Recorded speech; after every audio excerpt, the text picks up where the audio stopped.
ఎల్లమ్మ తల్లి దీవెనలతో ఈ సంవత్సరం కూడా మంచి కాలం కావాలని, మంచి పంటలు పండాలని, అలాగే అందరూ ఆయురారోగ్యాలతో ఉండాలని, మన తెలంగాణకు పూర్వ వైభవం రావాలని మాజీ మంత్రి ఎమ్మెల్యే హరీష్ రావు అన్నారు. సిద్దిపేట జిల్లా నంగునూరు మండలం నాగరాజుపల్లి గ్రామంలో ఎల్లమ్మ తల్లి కళ్యాణ మహోత్సవం కార్యక్రమంలో ఆయన పాల్గొన్నారు.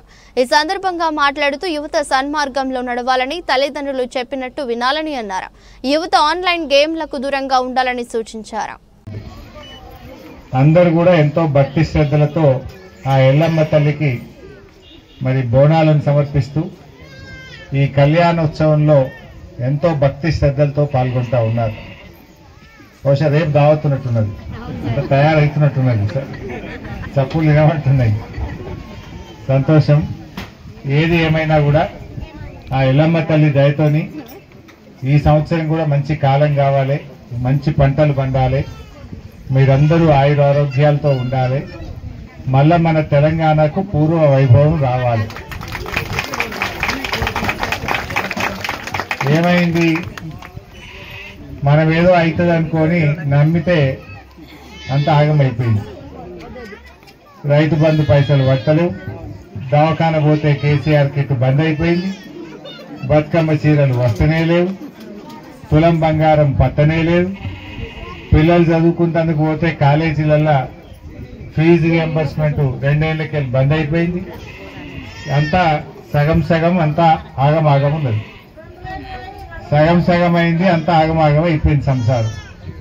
అన్ని విషయాలు కూడా ప్రజలకు మనసున పట్టినాయి, అర్థమైంది. కానీ ఏం చేస్తాం, చేయి దాటిపోయా. 5 ఏళ్ల దాకా బరువు మోయాలి, ఏం చేస్తాం, ఎప్పుడు నింటుందా అని చూడాలి. గంటకు మించి చేయగలిగింది ఏం లేదు. బట్ ఏది ఏమైనా మీరు కూడా చూస్తున్నారు. ఇవాళ అసెంబ్లీలో కూడా రోజు నేను పోరాటం చేస్తున్నా. వాస్తవానికి తప్పట వనరులు పడ్డాయి నిన్న మొన్న. ఈ టైంలో దున్ని జనమో జీలుగో వేసుకుంటాం. నా జనం విత్తనం లేదు, నా జీలుగు విత్తనం లేదు. వ్యవసాయ శాఖ అధికారుల దగ్గరికి పోతే ఇంకేం రాలే పో అంటుంది. గతంలో మన గవర్నమెంట్ ఉన్నప్పుడు అయితే ముందుగానే జనము జీలుగు తెచ్చి రెడీ పెడతాం. మనమే ఉల్టా రైతులకు చెప్పుదాం, యాద్ చేస్తాం, వచ్చినాయి బై వేసుకోరు తీసుకోరు అంటాం. ఇప్పుడు ఏమాయ అంటే కూడా కోనే అంటూ లేదు, పురాగా పట్లేని వ్యవహారం అయిపోయింది.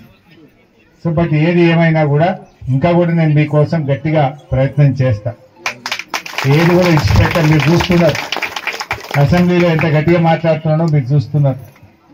రోజు ఈ ప్రభుత్వాన్ని నిలదీస్తున్న విషయాన్ని కూడా మీరు చూస్తా ఉన్నారు. రుణమాఫీ సగం మందికి కూడా కాలే. వానకాలం రైతు బంధు రామ్ రామ్, యాసంగి రైతు బంధు ఓ పావుల మందం పడ్డది, బారణ మందం ఎగ్గొట్టేది. ఏది కూడా చక్కగా లేని సంసారం అయిపోయింది. కేసీఆర్ ఉంటే మనకు ధీమా ఉండే, మనకు ధైర్యం ఉండే, ఖచ్చితంగా మాట అంటే మాట మీద నడుతుందని ఉండే. 200 ఉన్న పింఛన్ 2000 అంటే బరాబర్ 2000 చేసి ఇచ్చేడు కేసీఆర్. ఇదేమన్నా 4000 చేస్తాను, 4000 దేవుడికి కానీ ఇచ్చే 2000 కూడా 2000 కొట్టిండు. నడిమిట 2000 పోయింది. బీడీలోళ్ళవి కానీ ముసలోళ్ళవి కానీ పాపం ఒంటరి మహిళలవి కూడా మధ్యలో 2000 కొట్టిండు. మంచి పంటలు పండాలి, ప్రజల చేతుల్లో పైసలు ఉండాలని చెప్పి నేను అమ్మవారిని ప్రార్థిస్తా ఉన్నా. మా పిల్లలతో కూడా యువకులతో కూడా బాగా చదువుకోండి. జర గుడుంబాలు మందులు గిందులు బంద్ చేయండి. జర ఆ ఆన్లైన్ గేమ్లు ఆడుకోండి. జర ఆన్లైన్ గేమ్లు బెట్టింగ్లు ఆడి అమ్మ నాయన తిప్ప పెట్టకూడదు. జర ఏమైతుందంటే ఆన్లైన్ గేమ్లు ఆడి బెట్టింగ్లు ఆడి తల్లిదండ్రులకు అప్పులు పెట్టి ఆ తల్లిదండ్రుల్ని పరిశాన్ చేస్తున్నారట కొంతమంది పిల్లలు ఆడాడ.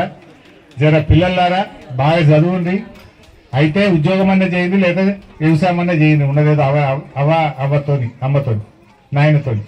కానీ అటు ఇటు కాకుండా ఈ బెట్టింగ్లు ఆడి ఆన్లైన్ గేమ్లు ఆడి అమ్మా నాయనని తిప్పల పెట్టకుండా ఈ గిడుంబాలు మంచివి కావు. దయచేసి వాటికి దూరంగా ఉండి మీ ఆరోగ్యాన్ని కాపాడుకోండి, అమ్మా నాయనని మంచిగా చూడండి, మంచి భవిష్యత్తును సంపాదించుకోవాలి. ఆ అమ్మవారు మా పిల్లలందరికీ కూడా మంచి భవిష్యత్తు ఇవ్వాలని ఆ ఎల్లమ్మ తల్లి పాదాలకు నమస్కరించుకుంటూ అందరికీ నమస్కారం. మీ అందరికీ పేరు పేరున ఈ పండుగలో ఈ ఉత్సవంలో రేణుకా ఎల్లమ్మ జమదగ్ని అమ్మవారి యొక్క ఈ కళ్యాణ మహోత్సవం అంతా బాగా జరగాలని కోరుకుంటూ నమస్కారం.